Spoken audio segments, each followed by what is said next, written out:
Hey there and welcome everyone, it's Egwin from Beyond Systems. Welcome to my channel. Now today we're doing another video in the core series, but it is kind of a premiere as well, and the reason for that being that today we are talking about the first exercise in the water.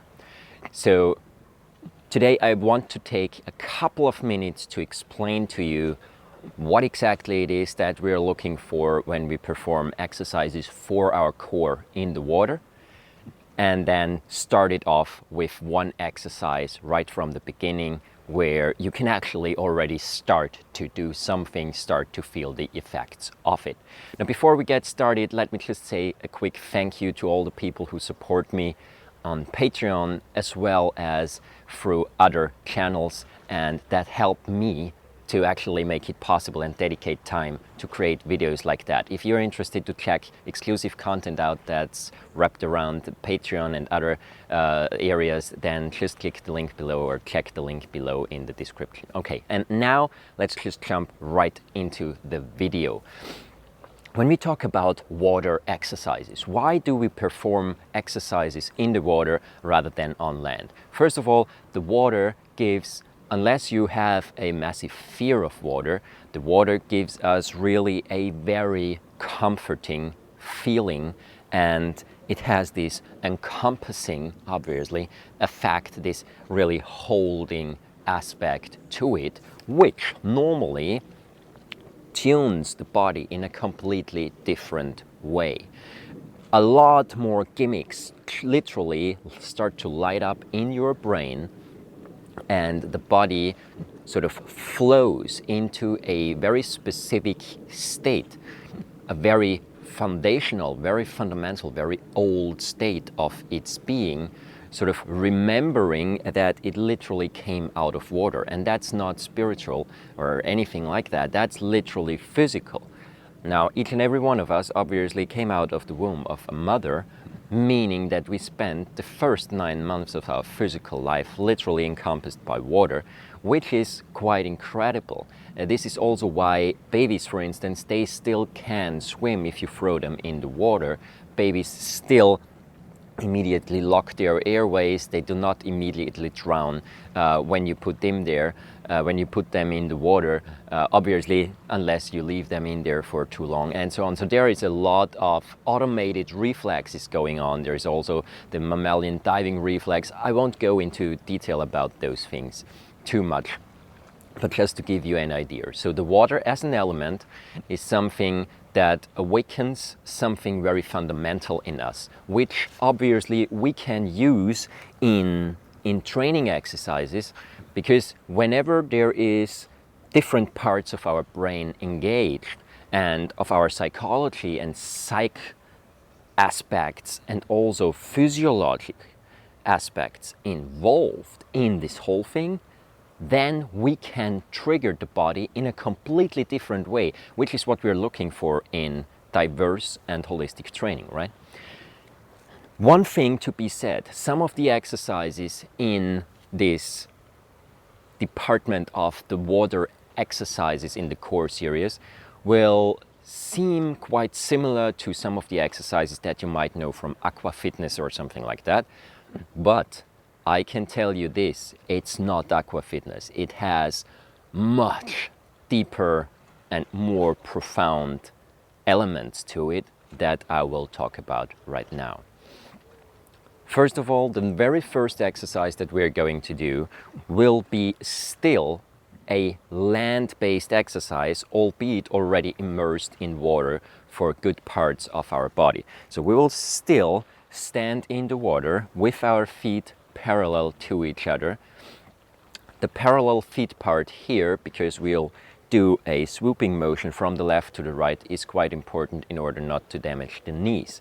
Now, you might think, okay, well, we are in the water. When we are in the water, impacts seem reduced. Yes and no. Partially they are when we perform certain exercises, but especially when we do swooping movement, then there is also the additional component that when we move, we also start to move the water column surrounding us And so there is additional pressure on the body once we want to stop the movement and reverse its direction. This additional pressure, if not dealt with properly, can, if you're very relaxed, create more problems than good.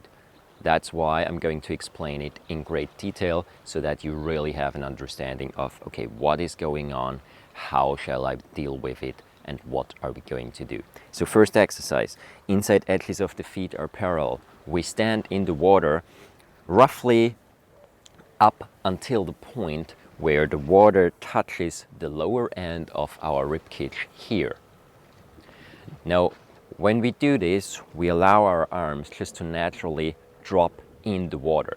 Depending which water you are in, I'm here at the ocean, which normally just makes the arms float a little more than when you say when you are in a pool water or something like that.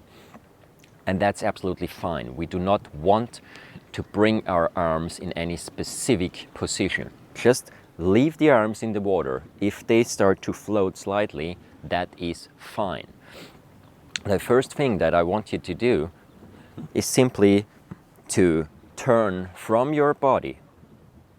So make a turn to the right from your hip joints, where the hip joints and the shoulders, they are locked with each other, so that literally the whole body turns as a unit except for the arms.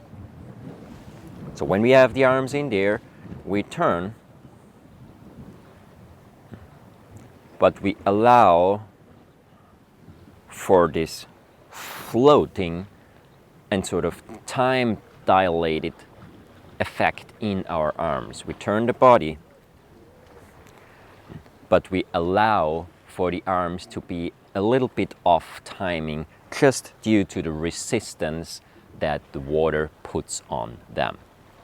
And then we want to increase a little bit intensity as far as we are still able to connect the lower and the upper body.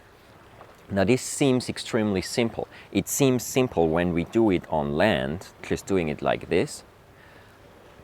But the second you are in water and you literally have your body immersed in two different phases of density, a more denser phase down here, a more lighter phase up here, you'll see you trigger your body already in a very specific way. Your core actually has to work and literally deal with the differentiation of density of the phases, of the liquid phase and the gas phase, the air.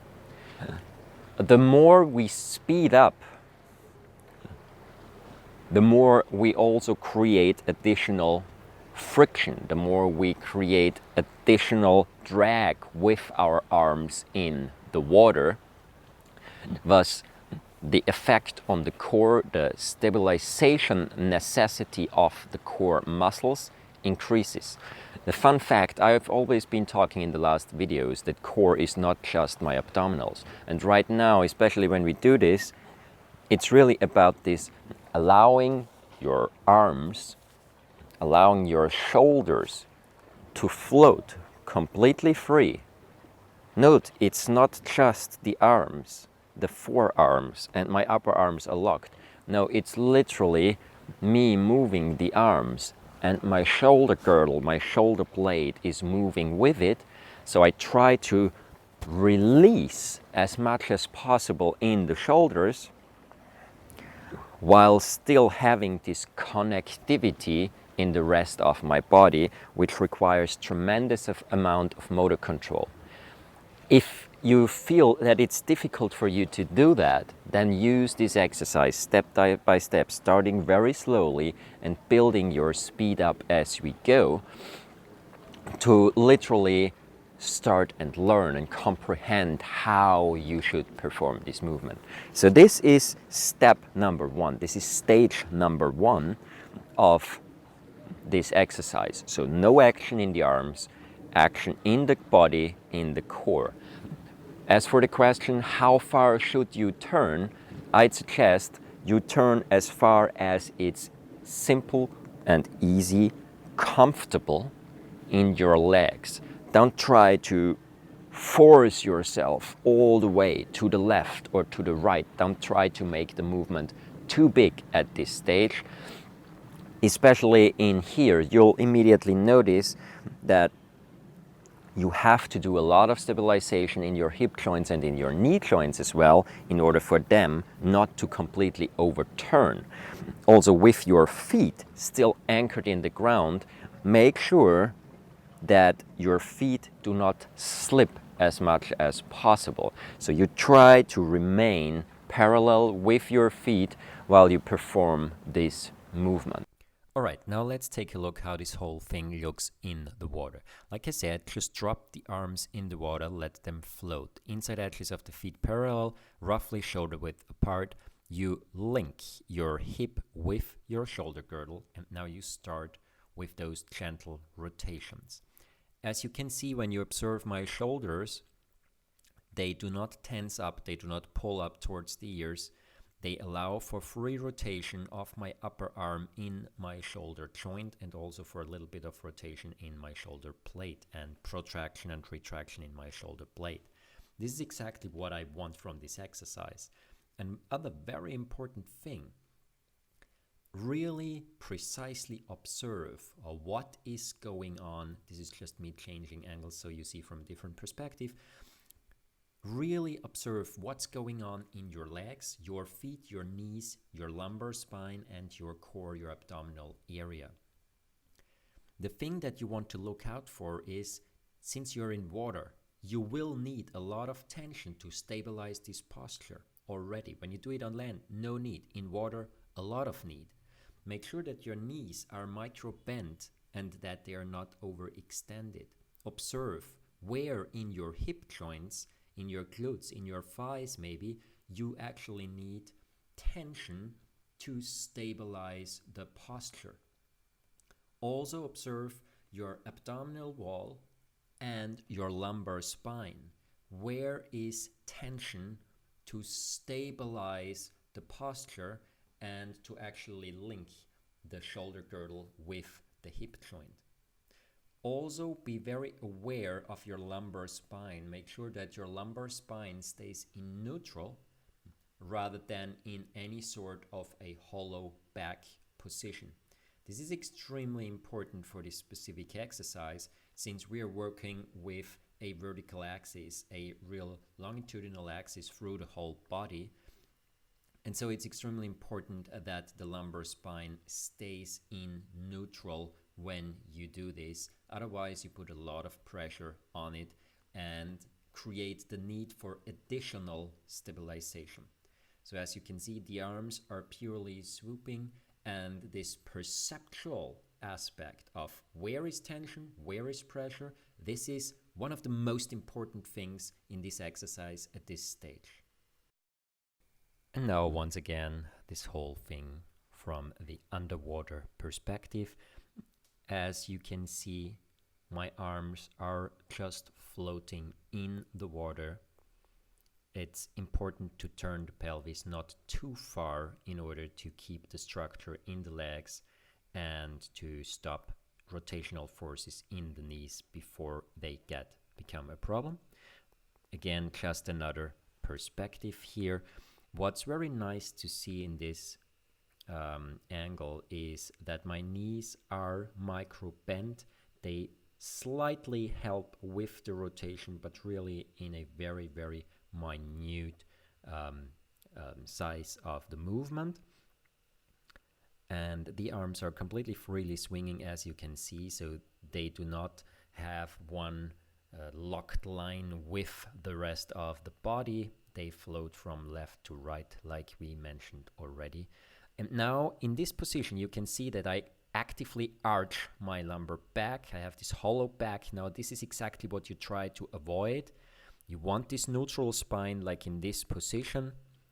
You want to slightly brace your core and use your obliques mainly to stabilize this movement so that you do not fall into this hollow back position.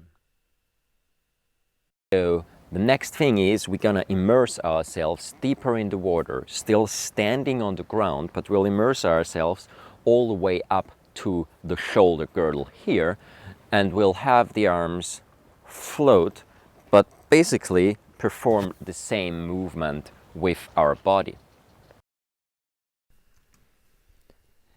Now in this exercise where we are deeper submerged in the water, the biomechanics change a lot. We create a lot more drag with our arms in the water, and although the body will feel more connected because we have an even pressure of the water from the surroundings, there will still be seemingly more torque on the body, and we have to stabilize that. So what I want you to perceive in this specific exercise is where, in terms of the height in your body, do you actually feel the torque, and do you have to stabilize? Because right now it's not just in the abdominal area, you also need to stabilize your thoracic spine as well. I want you to perceive that. Is it more in the front? Is it more in the back? And so on.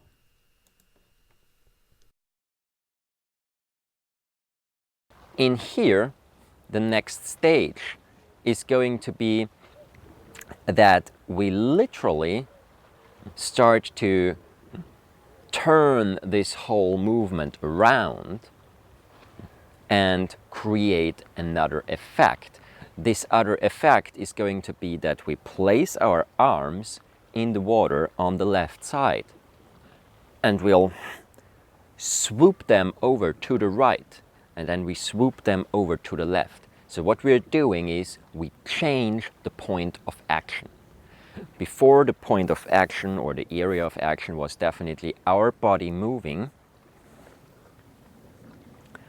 and our arms dragging in the water. Now it's our arms doing the big movement and creating drag, creating turbulence in the water column around us, with our body being placed in the position of having to stabilize the center in order for my arms to be actually able to swoop to the left and to the right. So this is the second stage of this exercise. So there we are again, completely submerged in water up until the shoulders. The arms float to the left, and then we swoop the arms to the right side and to the left. As you can see now, my shoulders stay relatively front on. I do not turn my body anymore, or at least I attempt not to turn the body anymore. And the arms are really doing the motion. The shoulder girdle, my pectorals, my rhomboids, they are actually doing the motion. However, the necessity for stability lies in my whole trunk area and my legs. So I need a lot of tension in my quads, in my glutes, in my hamstrings, and also in my intrinsic and extrinsic muscles of the feet. But what's very important to understand is that this tension is a dynamic one. So if you try to tense up the whole body and hold stiff, all the muscles stiff that I just mentioned, for instance, plus the core muscles and the muscles in the chest area and thoracic spinal area, then you'll just push yourself over just as much. So when you change direction, swooping the arms from the left to the right and then vice versa, you also have to change the tensional patterns that stabilize the movement in your legs. Once you have to engage your right glutes and your quads, and then the other diagonal line, and so on. So really make sure to work this out and also get a feel for, hang on, I cannot just stiffen myself up, because this is what you train with this exercise, the dynamic stabilization. Also, make sure to understand that you actually turn your body from the right to the left.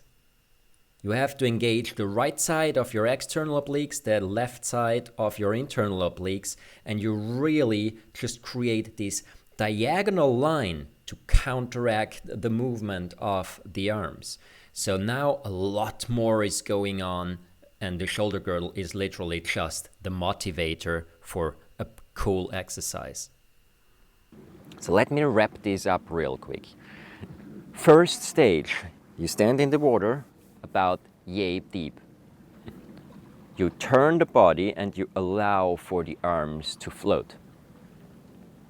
Second stage, you get a little bit more excited and try to speed up without losing structure in the knees or in the feet. Third level, you immerse yourself a little bit deeper in water, but still do the same movement with the body turning and the arms being moved by the body turn and by the drag created in the water. Next stage, fourth stage, we flip the coin. Now we stand the same position, same starting position, but we move the arms to the right and to the left and to the right and to the left, moving the water column around us, but trying to keep the body still, the center still. When you do this, especially immersed in water, make sure, so when you do this active part with the arms, make sure that you do not fall into the habit of contracting your lumbar spine in an attempt to stabilize the body more. Really make sure that your sacrum can drop down as much as possible, your lumbar spine is relaxed and long, and the stabilization of your body is something that happens on the front as much as it happens in the back. So it's really not just the core muscles, it's not just the muscles in the lumbar spine, quadratus lumborum, erectus spinae, and so on and so on. It's literally all of them. It's also the hip joints, it's also my stabilizers between my ribs, and so on and so on. So this is really important here. The lumbar spine is not built for rotation. So when you do this, also when you speed up level or stage number 1, make sure that there is no rotatory force that you stop in the lumbar spine. Really, just in your mind, connect the shoulders with the hip joints and work with this sort of visual connection here. Whoop.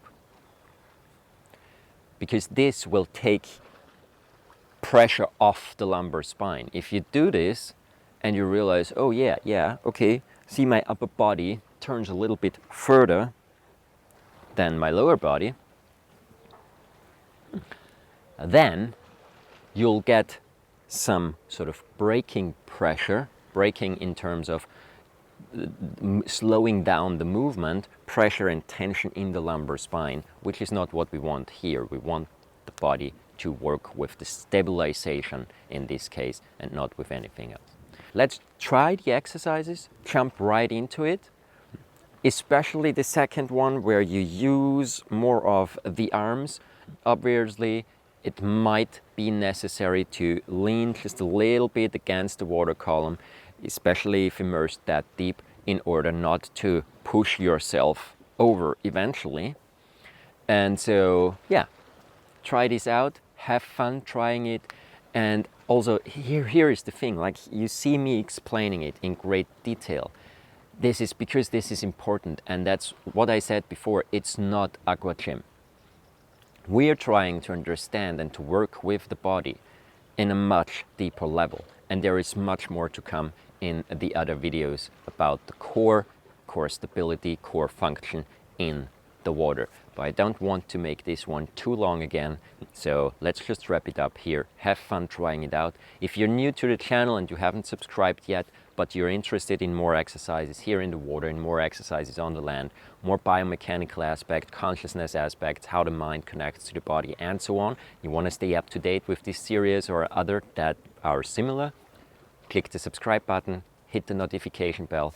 Please like, share the video, And thanks for watching. Have a wonderful time and see you soon in one of the next videos, I hope.